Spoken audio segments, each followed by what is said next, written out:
A key component of the modern world economy, the chemical industry delivers products and innovations to enhance everyday life. It is also an industry in transformation, where chemical executives and workers are delivering growth and industry-changing advancements while responding to pressures from investors, regulators, and public opinion. Discover how leading companies are approaching these challenges here on The Chemical Show. Join Victoria Meyer, president of Progressio Global and host of The Chemical Show, as she speaks with executives across the industry and learns how they are leading their companies to grow, transform, and push industry boundaries on all frontiers. Here's your host, Victoria Meyer. Hi, this is Victoria Meyer. Welcome back to The Chemical Show. Today, I am speaking with Mark Plamondon, who is the Executive Director of Alberta's Industrial Heartland Association.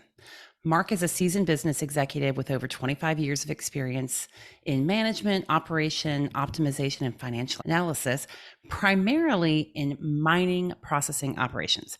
Mark joined Alberta's Industrial Heartland Association in 2017 and leads the organization's business development strategy and is really critical in building and enhancing relationships with investors, governments, and other stakeholders across the globe.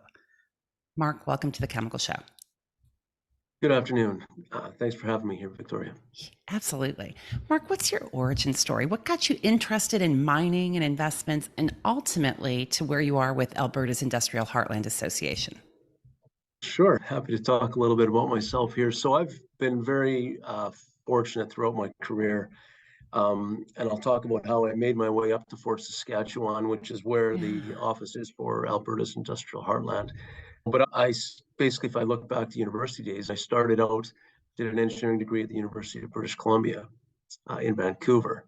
And one of the sort of strengths of that university in engineering was mining and metallurgy. And I ended up getting a metallurgical engineering degree. And so that put me in a position really to work in mining and metallurgical type operations, which led me then to work for a company called Sherritt Gordon, which changed its name to Sherritt and then Sherritt International. And their refining operations is based in Fort Saskatchewan. So that moved me from British Columbia, where I was working elsewhere, and came up to Sherritt in Fort Saskatchewan. And that's how I got planted in Fort Saskatchewan. But that opened up a wide range of doors, because at that time, Sherritt, which is the refinery here in Fort Saskatchewan, is a nickel and cobalt refining operation. They were in the middle of a huge growth period, and they were expanding significantly. Had a lot of capital going into Cuba, a lot of operations in Cuba. So nickel mining and processing operations in Cuba. They were expanding, buying out a coal mining company, expanding, looking at mines in Madagascar. And so that just positioned me really well. If you join a growing company, and it's obviously way more fun to be in a growing company than a shrinking company, because there's just a wide range of opportunities, and the company needs people to go out and work in these opportunities. And so I was given a wide range of opportunities. I worked in a number of international operations and different things. I was also able to, because of the proximity to the University of Alberta, I was able to get my MBA from the University of Alberta, the business school there. Between the engineering degree, the MBA, and then the international operations in mining and metallurgy, it was a great combination when the Industrial Heartland was looking for an executive director. Again, their offices are based here in Fort Saskatchewan. And that range of experience with working with international investors, being in front of boards, being in front of both equity and debt holders, which all I had done all throughout my career at Sherritt, I think positioned me quite well to understand what investors are looking for, what is needed to attract capital. And so it worked quite nicely. I live in Fort Saskatchewan. The office for the Industrial Heartland's here in Fort Saskatchewan. I'm familiar with the area based on my past work experience. And so that's what brought me up here, and I've been doing this since 2017. That's perfect. So can you tell us a little bit about the Industrial Heartland Association? Because I think people may not be familiar with it. Yeah, happy to do so. Alberta's Industrial Heartland Association, what it is, an association of municipalities. And each of these municipalities has land in a heavy industrial cluster called Alberta's Industrial Heartland. The municipalities are the City of Edmonton, City of Fort Saskatchewan, and Strathcona, Sturgeon, and Lamont counties. And the Industrial Heartland sits just in the northeast corner of the Edmonton metropolitan region in Alberta. Your listeners are probably throughout North I'm America, I would guess. thinking hockey. That's what I'm Yeah, thinking. Like when that's you right. say Edmonton, I think hockey. That's right. So, That's you've right. anchored me there. Great, Yeah. great history of sports, great strong strength in hockey and others. So that's right. So the Edmonton region, very well known for hockey, but in the northeast corner of the Edmonton region sits Canada's largest hydrocarbon processing region called Alberta's Industrial Heartland, and it spans a little bit of land spans each of those municipalities. So those municipalities all contribute some funding to the association. We have a total of 10 people in my shop here. Hmm. And the purpose of the association primarily is to market the region and to work with companies around the world when they're looking to build their next petrochemical or large scale value add energy project. When they're considering all jurisdictions, whether it's Gulf Coast or Middle East or Europe or China, wherever, we want them to consider the industrial heartland as one of their jurisdictions. And then we work with these companies around understanding the regions, the competitive advantages, the regulatory framework. We'll make introductions to potential joint venture partners. We'll walk them through the regulatory process, do a number of things, site selection services and others.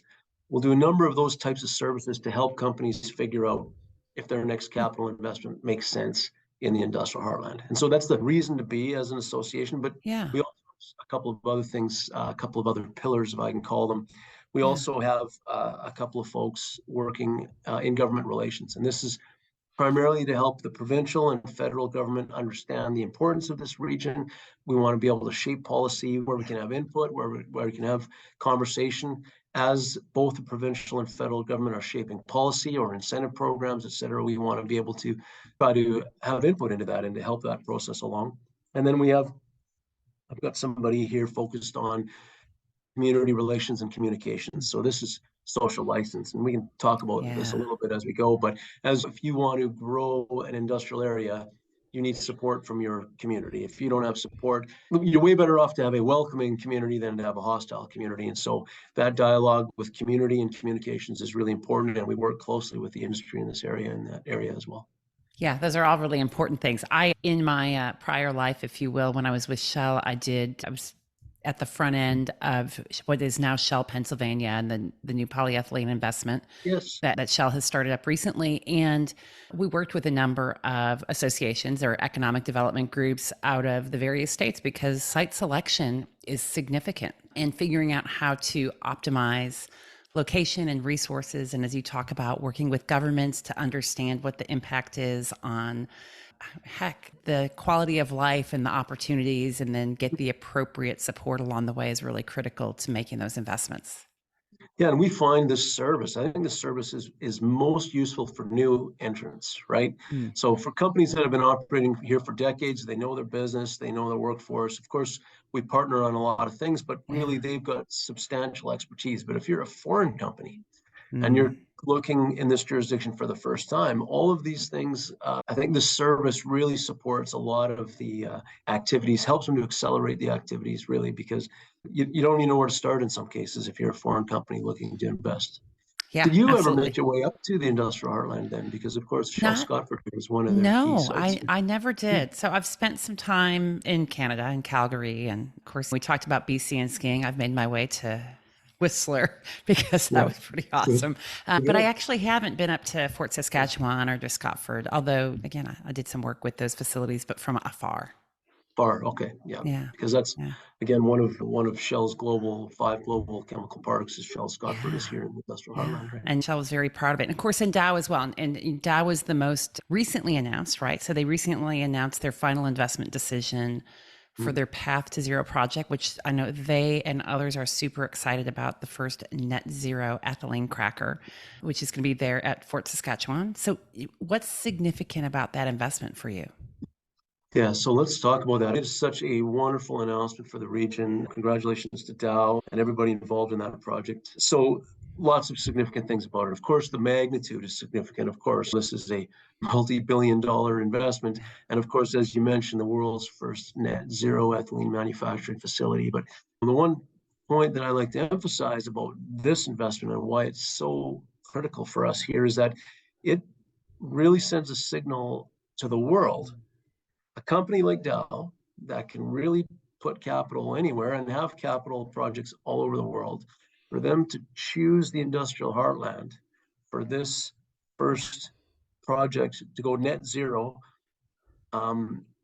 it just sends to the world that, look, this region has got obviously the low cost feedstock, the carbon capture and sequestration capability, the overall value proposition that makes a company or leads to a company like Dow choosing this jurisdiction over anywhere else in the world. Right. So what it does is it is a great marketing story for the region, right? So when we're talking with companies now around the world and we're pointing out the value proposition here, you've got evidence that it is a jurisdiction where companies can not only meet their economic but their environmental goals, because it's evidenced by Dow reaching their final investment decision here. So it's very exciting. We think it's a great project for the region, and Dow, of course, has been a strong corporate citizen in this region, and so we're so happy to see them expand on their current site here. Yes. Yeah, I agree with that. They have been there in Fort Saskatchewan for such a long time, and it's a great statement for them to continue to be there and to continue to invest, because you said there's many choices that companies have when they're looking to invest. Of course, we're fortunate in North America with the ethane basis, and of course Canada and the industrial heartland with its ethane basis, to have cheap feedstock, to have abundant natural resources, and then of course today with carbon capture and sequestration, which is such a critical tool for the petrochemical industry. It's a great fit. Yeah, and so that's the 1-2 punch right there. As you said, some of the lowest cost ethane feedstocks in the world, but it's not the carbon capture and sequestration capability. It's not like some pie in the sky idea. Those assets Yeah. have been in the ground operating here in the Heartland. The Shell Quest project was built and been sequestering carbon dioxide since 2015. Oh And wow. the Alberta Carbon Trunk Line, which is another asset in the region, that's been in operation since 2019, 2020, and it has capacity of 14.6 million tons a year of CO2, of which about 10% is being utilized. So there's substantial capacity of Huh. pipe in the ground and capability to sequester today. It's not like something you need to build 5-6 years from now and you hope that it'll work and you hope you get the pore space and the sequestration rights Right. on them. All of that's in place. The regulatory is in place, the assets in place, and you've got those assets here now today, which adds competitive advantage today. If you're thinking about Yeah. de-risking a project, there's one whole component of your project now, the carbon sequestration, carbon management component, which is already a leg up compared to other jurisdictions in the world. Yeah, absolutely. And I did not realize that those had been in place for so long, because obviously there's still much discussion across the world, across the US, across the world, about building more carbon capture assets, Right. but to have them already in existence, operating, de-risked, as you say, is critical.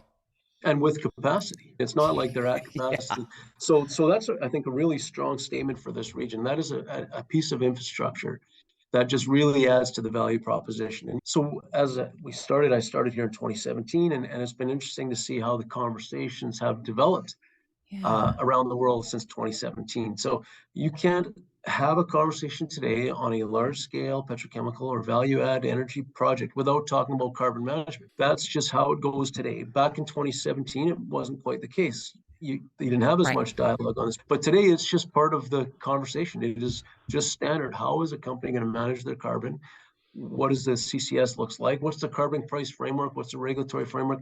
All of these things now are just standard conversations. And so having the carbon capture sequestration infrastructure in place and operating here, and companies that have the capability to do this stuff, I think that's a real strength for this region. And I think that was part of the overall thought that Dow had here, because the Path to Zero project is utilizing hydrogen production and CCUS to decarbonize their site. So, Mark, one of the things you talked about is how you really provide that interface role with the municipalities and governments, as well as the investors, and helping understand the value. And I know, and certainly others do as well, that creating tax and other financial incentives becomes a really important component of a project decision. Can you touch on that? What does that typically look like, if you're able to at all? Absolutely. And you're exactly right. Government incentives are a part of the overall competitiveness framework in jurisdictions. It's really table stakes these days. I think Yeah. governments around the world in the last sort of decade have really recognized that these large scale energy projects provide economic value and economic activity for decades. Absolutely. Especially here in the Heartland, the projects here are their value adds. Feedstock may move around, but the assets here stay and run for a long time. The first facility was built in the 1950s, next one in the 60s. And so this companies have been operating here for decades and decades. And recognizing that, the federal, provincial, and municipal governments here all recognize how important it is to make sure that we level the playing field on a competitiveness framework. And so there is some need for incentives. And fortunately, we have got support from all three levels of government for the value-add energy investments here. The federal government has a range of investments. They've rolled out things like the carbon capture CCUS tax credits. They've got incentives and tax credits for hydrogen, for clean energy type projects. At the provincial level, the government of Alberta really has stepped forward. A few years ago, they put in place what's called the Alberta Petrochemical Incentive Program. And that program I really like the way it's structured. It is structured that once a multi-billion-dollar or hundreds of millions of dollars petrochemical facility or multi-billion is built, then that facility will receive grants up to around 12% of the eligible capital over the next 3 years. So that's significant. It does two things. It provides cash flow directly in the form of grants in the first few years of operation to really help the company recover their capital. But it does it in a way that doesn't really put that incentive at risk, or doesn't put the taxpayer at risk if the project doesn't go ahead. Got it. So you're not providing it before the project is built. The project needs to be operational, and then the incentive flows. So all of the economic activity from construction flows into the region, and then ultimately into the government in terms of its taxes, et cetera. And then you get grants back up to 12% of capital over the first 3 years. So that is a tremendous incentive program from the province. And then the municipalities in the industrial heartland, all the municipalities as well, have put forward what's called the Heartland Incentive Program, and they've put bylaws in place that also will provide tax exemptions at the municipal level up to 2.5% of eligible capital for projects that are built. Again, it's not before they're built. Once they're built and operating, it's then a tax exemption. But what that does is it provides certainty to companies that when they hit the criteria and they build the facility, that they will receive direct and meaningful incentives that help with the economics of their projects. And so that has also in total enhanced the competitiveness of this region. It sounds like it. And of course, as you and I both know, having probably run a lot of economics on projects and stuff, the sooner that those incentives can hit and improve cash flow, the better it is for everybody. It's great for the locale. It's great for the company. And I know, the ACC, American Chemistry Council, and others do a lot of benchmarking around what the economic impact of a petrochemical investment is upon the community. And the last number I saw was for every job created at a site, something like 6 jobs are created in the community, right? So it's school and grocery stores and restaurants and other workers and employment. And then you think about logistics and all of that. And so it becomes really an economic engine for the community. For decades. And that's one of the messages that we like to talk to governments about, is it's not something that is just close shop and move to another jurisdiction. It is in the ground and operational for decades. And the nice thing about the industrial heartland, because the facilities here operate off some of the lowest cost feedstocks in the world, once the capital is in the ground, you're now operating really on a marginal revenue and marginal cost basis. And so you're going to have a profitable facility, or at least that's what's been demonstrated here. You have profitable facilities for decades that pay taxes for decades, that provide jobs for decades, economic activity for decades. So we think there's a great story here, and I think the alignment across the federal, provincial, and municipal governments in order to provide incentives to companies, I think that's a great story that we like to tell. Absolutely. I think it's a very unique alignment to have that all tied together. That's great. So we'll be right back. At Ecovist, they're accelerating the transition to a sustainability-driven future. Their long history of innovation, expertise, and customer collaboration supports the development of proprietary catalysts and services across their 2 industry-leading businesses, Advanced Materials and Catalysts and Eco Services. Advanced Materials and Catalysts is a leader in proprietary and customized technologies for polymers, cleaner fuels, emissions control, and circularity. Ecoservices is the largest North American recycler of spent sulfuric acid. Ecovist, your catalyst for positive change. So we talk a lot about customer centricity on the Chemical Show. It's one of our hot topics. And you obviously have a very wide range of customers and stakeholders with Alberta's Industrial Heartland Association. Site selection and capital investments are tough decisions. They're very complex. It involves a number of people and a number of factors. When you think about your customers, maybe first of all, who do you think of as your customers? And then what do you find critical to building that alignment and to building that customer focus?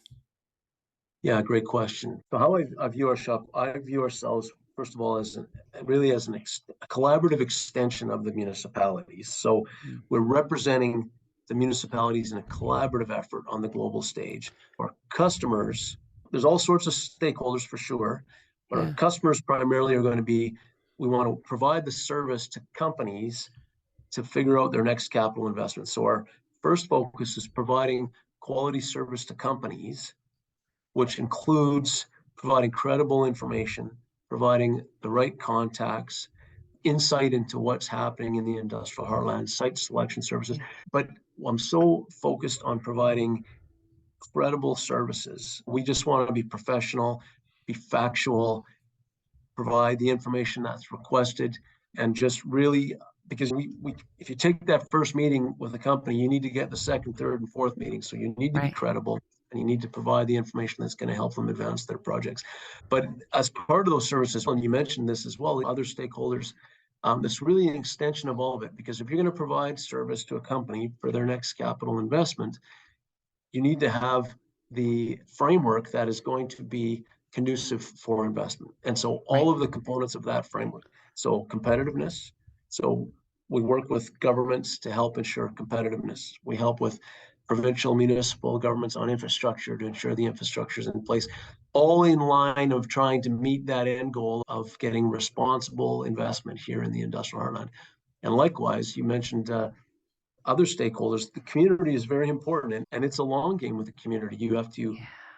build trust up over the long term, work with companies collectively so that we ensure information is provided to the communities here so that there is a feeling of trust and dialogue, and then ultimately support for growth in the region. And that's not just us. We do that in a collaborative effort amongst with industry and other associations here. And we have an organization here called Life in the Heartland, and it's a collective amongst 4 organizations specifically to build community engagement and community trust and community relationships so they support growth in this region. And while in simplistic terms, our customer ultimately is the customer, but Yeah. our customer is the company. Yeah. But there is a number of facets of this value proposition that needs to be worked on it continuously in order to provide value for the region. Yeah. That's great. And here in the Gulf Coast and really almost across the world, we're talking a lot about talent and talent availability. When you look at the energy and petrochemical industry in the U.S. Gulf Coast, the average age of employees is, I don't know, 52 or something, right? Which means many are retiring. When we look at making an investment and building, you need the construction resources, you need operator resources. How are you or the communities engaging to develop talent and ensure that the workforce is in place? Because that is such a critical component of success. Yeah, absolutely. So there's all sorts of constraints that are looked at by companies when they're considering their projects. So talent is one. And you look through the whole project, all the components of a project, there's all sorts of Yeah. constraints, feedstocks, land, et cetera. But definitely talent and the workforce is a component that companies look at when they're looking at their next project, where it should be sitting, et cetera. Our involvement or our participation in developing talent, of course, we're not directly responsible for Right. developing talent. There's post-secondary institutions, there's polytechniques in this region, best in class. The companies, they also see that they have a lot of their workforce in that boomer age, a wave of retirements are probably going to happen, and there'll be huge demand for new folks and new craft and skilled labor and all that. So we get, I think our involvement more is, given that we're at the very pointy end of the spear in conversations around investments in this region and what's coming, we try to signal to the region and to the governments in this region, municipal, provincial, and even federal, the magnitude of investments that we're having conversations about, the total magnitude and type of investments that could be coming here. That leads to a total investment landscape of X certain amount, dollar amount, which leads to an estimate of how much skilled labor, how much craft, how much apprenticeships. And that allows those folks who are responsible for programs and funding apprenticeships and programs in schools, et cetera, to give maybe a better view of what's coming and position themselves to provide that framework to help drive development of talent. So that's part of it. The long game is, of course, school programs, et cetera. The short game, of course, is drawing talent from elsewhere. And so that, of course, is the nature of having a robust employment for lots of jobs in this area based on the activity that's happening here. And that will draw skilled craft and operators and construction workers from areas around. But again, signaling the amount of activity here raises awareness in other jurisdictions of what's going on here to try to attract that talent here. Our role is, I'm going to say, indirect in terms of signaling and communicating what we see coming. And then those who are responsible for funding these programs and putting the programs together, they can do so with more confidence, knowing what's coming down the pipe. Yeah, it's a bit of a symbiotic relationship, right? You have to align everybody and keep the communications flowing. Certainly. And there's the folks who run the post-secondary institutions here, they all know how to set up these programs, and they know where the funding is. And so we just want to make sure that we have good dialogue around what we see coming so that they can do what they need to do to get the programs in place. Yeah. So I think I've talked to people about economics, and I think capital investment is always maybe a leading indicator or somewhere in the middle, right? In the industry, we love to be rather cyclical, it seems, in terms of our build versus bust cycles. And I think for the entirety of my career, we all keep saying, we need to get out of those cycles, but it is what it is. How do you see, I don't know where I was going with this, Mark. All right, let me start this one again, because I had a point that I was coming to for you. Yeah. So there's been a lot of evolution across the markets and industries in the past 3 years, right? So the 2020s have been unique versus other decades, that certainly in your and my career. How do you see that affecting investment? What are the leading indicators that you're looking for when you think about investments in the industrial heartland and how you can support that growth in those constituents? Yeah, to take your point on the early 2020s, a lot of the conversation at that time was reshoring and friendshoring and supply chains here in North America. And we thought that there might be significant economic activity and capital investment associated with some of that. And maybe some of that is the case. But I think what we've seen really with the biggest trend that we've seen in the 2020s in terms of leading indicators and is really driven more by the global push on decarbonization, to be honest. As governments around the world are setting targets and ambitions around reduction of greenhouse gases and industrial decarbonization and decarbonizing hard to abate sectors, that really puts a bit of the search is on from foreign companies to look around the world to see where can they put their capital in order to meet their own country's needs for decarbonization. And here I'm talking about energy products, right? Right. If you're talking, I guess you could be talking LNG, you could also be talking hydrogen, you could also be talking ammonia, but all with at least on the hydrogen ammonia front, a lower carbon footprint for those energy products than perhaps you could get elsewhere in the world.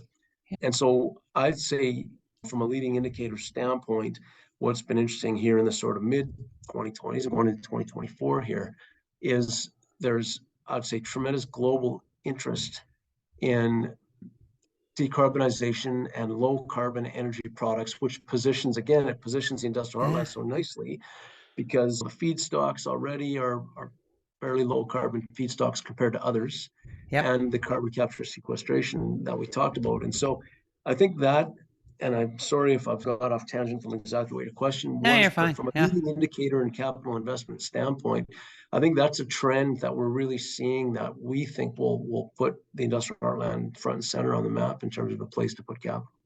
Yeah, I think it's great.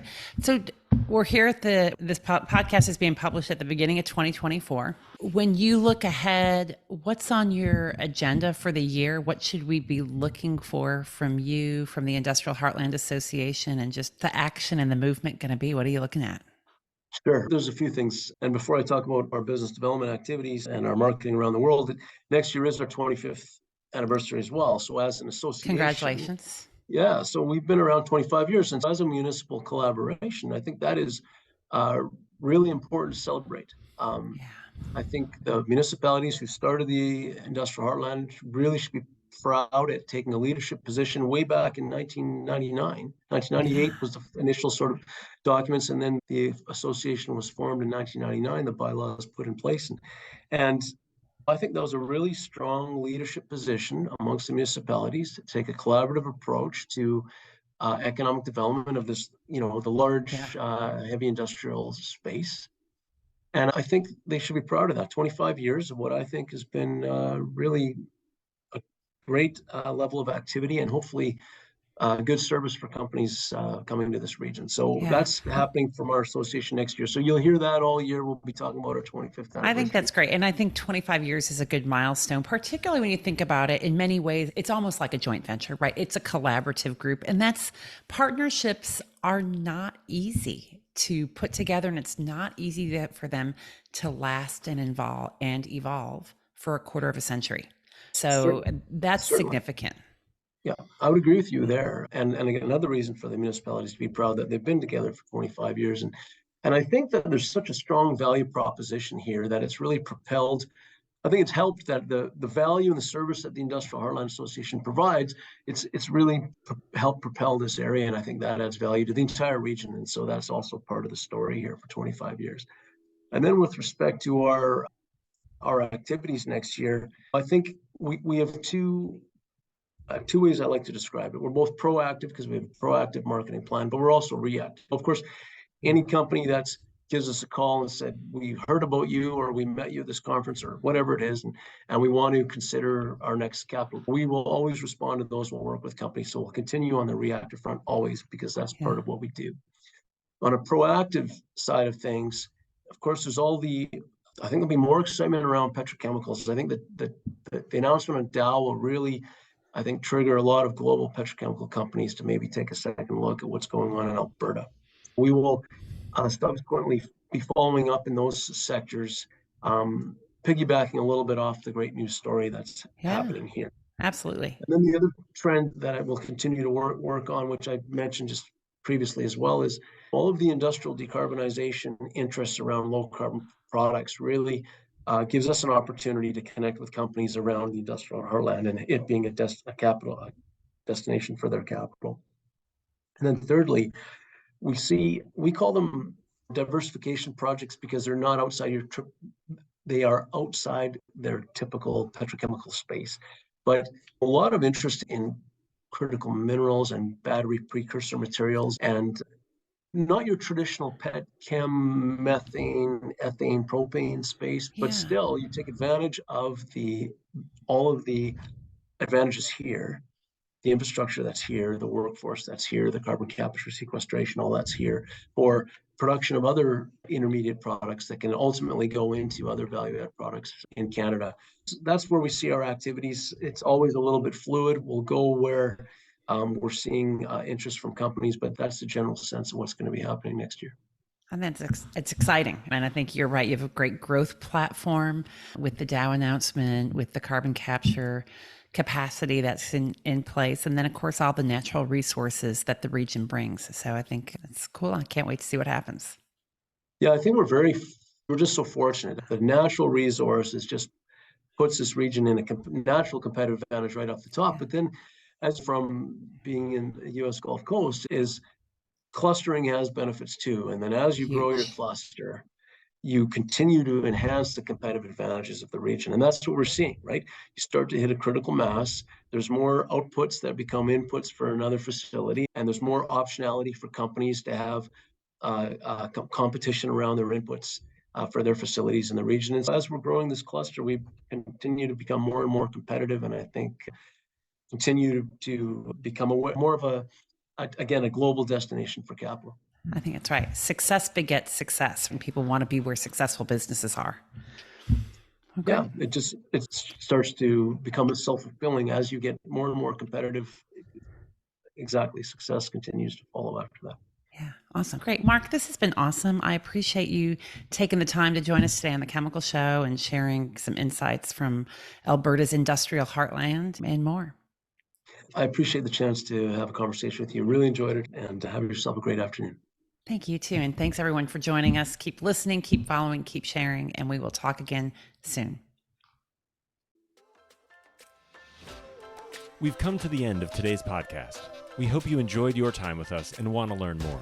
Simply visit thechemicalshow.com for additional information and helpful resources. Join us again next time here on The Chemical Show with Victoria Meyer.